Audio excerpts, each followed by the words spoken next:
नमस्कार। आज हम एक बहुत ही ज़रूरी विषय पर बात करने वाले हैं। 2025 में शिक्षकों के लिए कौन से डिजिटल कौशल सबसे अहम होंगे। हमारे पास एक लेख है जो इसी पर फोकस करता है और ये बता रहा है कि कैसे शिक्षा का पूरा लैंडस्केप बदल रहा है। तो आज का हमारा मकसद है ये समझना कि टीचर्स को फ्यूचर रेडी होने के लिए, अपने करियर ग्रोथ के लिए कौन सी डिजिटल स्किल्स अपनानी होंगी। तकनीक अब सिर्फ एक टूल नहीं रही है ना, ये तो टीचिंग का मतलब एक इंटीग्रल हिस्सा बन गई है। चलिए इसी पर थोड़ी गहराई से चर्चा करते हैं।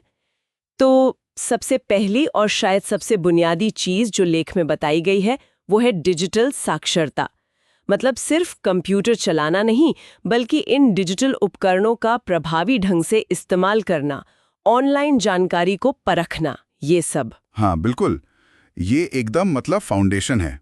डिजिटल साक्षरता के बिना तो आगे की बात करना ही मुश्किल है।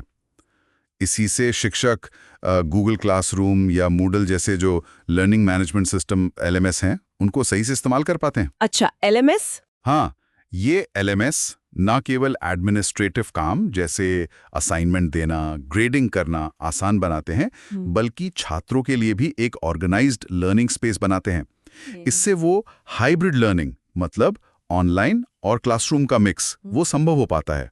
सही बात है। और यहाँ से बात और भी दिलचस्प हो जाती है, डेटा एनालिटिक्स और मूल्यांकन। लेख कहता है कि शिक्षकों के लिए अब ये जानना बहुत ज़रूरी हो गया है कि छात्र कैसा परफॉर्म कर रहे हैं आंकड़ों के जरिए, कहाँ कमजोरी है, और फिर उस जानकारी के आधार पर अपनी पढ़ाने की स्ट्रैटेजी को बदलना। ये स्किल कितनी महत्वपूर्ण है? ये तो बहुत ही ज़्यादा महत्वपूर्ण है। डेटा एनालिसिस शिक्षकों को हर एक छात्र की ताकत और कमजोरी को समझने में मदद करता है।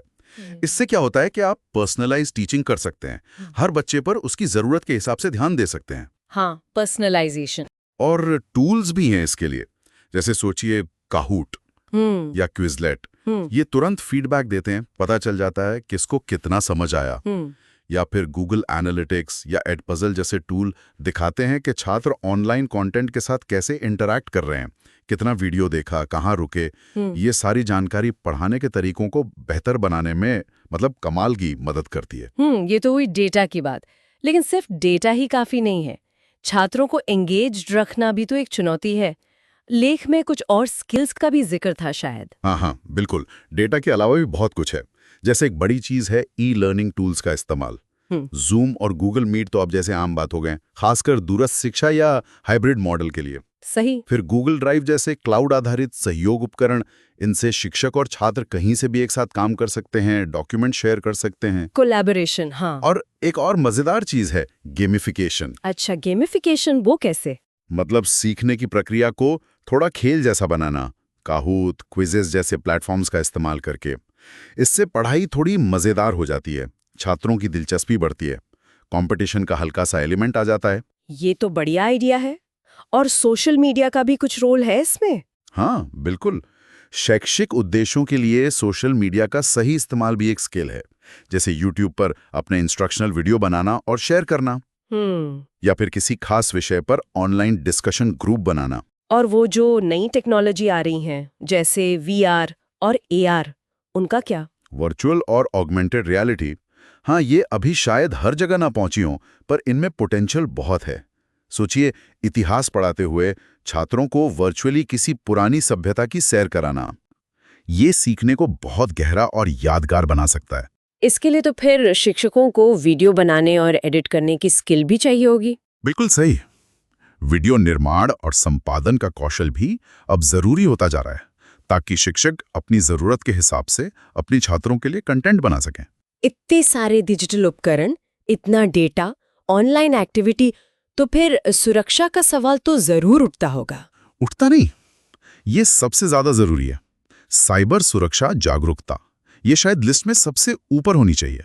शिक्षकों को पता होना चाहिए कि छात्र डेटा को कैसे सुरक्षित रखना है, प्राइवेसी कैसे मेंटेन करनी है। हाँ, ये बहुत जरूरी है। ये सिर्फ एक तकनीकी स्किल नहीं है, ये एक नैतिक जिम्मेदारी भी है। और हाँ, टर्निटन जैसे उपकरण भी हैं जो अकादमिक ईमानदारी, मतलब प्लाजरिज्म वगैरह, चेक करने में मदद करते हैं। तो इन सारी स्किल्स को देखें तो निचोड़ क्या निकलता है? 2025 में एक शिक्षक के लिए डिजिटल रूप से कुशल होना कितना मायने रखता है?